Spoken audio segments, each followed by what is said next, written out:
Hello, this is Dr. Nuke, and today, right now, I'd like to talk to you about a town in Vermont that I lived in many years ago, Brattleboro, Vermont, which is near the southeastern corner of the state of Vermont. New Hampshire is right next door, right across the Connecticut River, and Massachusetts is not far to the south. The town of Brattleboro has about 12,000 people living in it. It has a very nice, quite large village, plus people living in the town outside the main village. Um, it has a lot of interesting things in it. When I was there was at least a couple of brew pubs. And there was when I was there a small, very old machine shop. And I've never been inside it, but I looked through the window and I could see inside that machines were all belt driven, like in the old days, like in the 19th century. There were belts coming down from the ceiling to turn the machines.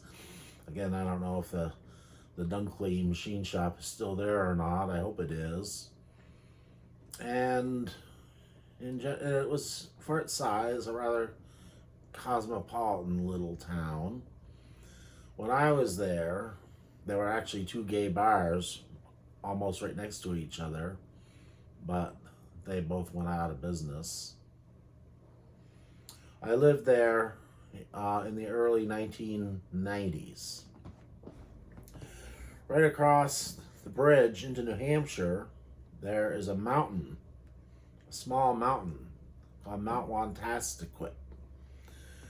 And for a time, I used to walk up that mountain every day and then back down. There's a good trail that goes up.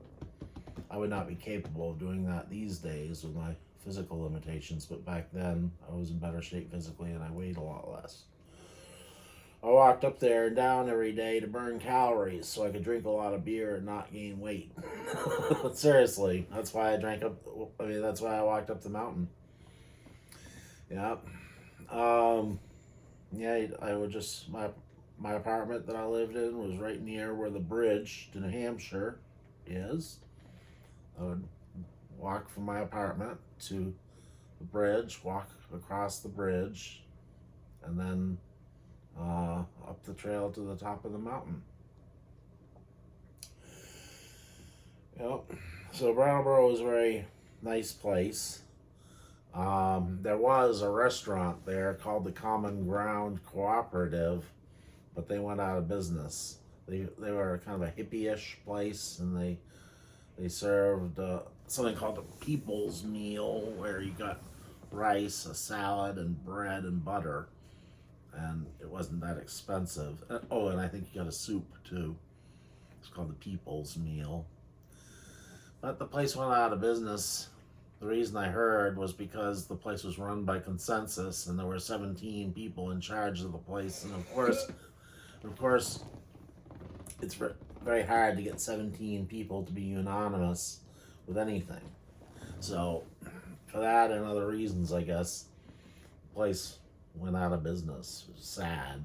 I was sad to hear that it went out of business. Brattleboro is near the site of an old nuclear facility, a nuclear reactor, a nuclear power plant. Vermont Yankee, it was called. But Vermont Yankee was shut down years ago. Vermont Yankee started producing power in 1972 and was licensed for 40 years until 2012.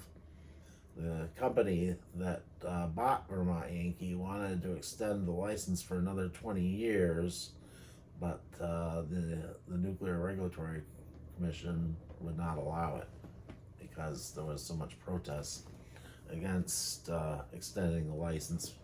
There were concerns about safety for a reactor that old. and there had been numerous small mishaps with that facility. Brattleboro has 3 interchanges on Interstate 91. 3 places you can get off the interstate to go to Brattleboro as you're headed up from Massachusetts and point south.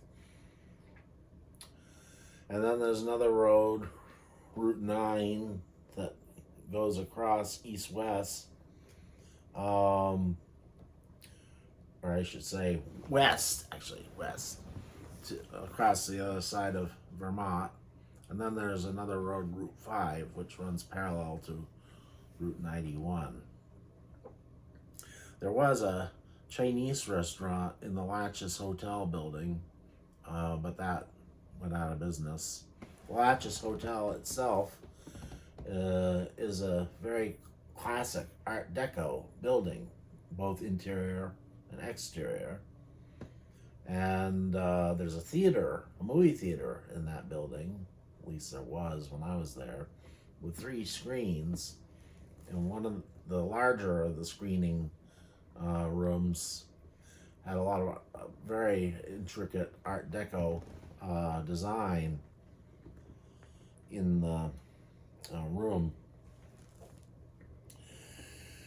So there was a brewery, a brew pub called McNeil's Brewery that I used to go to sometimes and drink heavily at. They made their own beer there. Vermont now has a lot of breweries and brew pubs, more so than back then. In fact, once I heard that Vermont has the most breweries per capita of any state in the United States. There's dozens of breweries now up and down the state of Vermont. And Vermont has a population of about 630,000 people. Incidentally, Vermont also has numerous wineries and distilleries and a couple of meaderies. Oh, Brattleboro is home to the School for International Studies, I think it's called. That's outside the main village, north, but still within the town of Brattleboro. Well, Brattleboro is certainly an interesting place to visit. I would recommend it if you're going through that way to take a stop in that town. Well, anyway, that's all for now. This is Dr. Nuke signing off.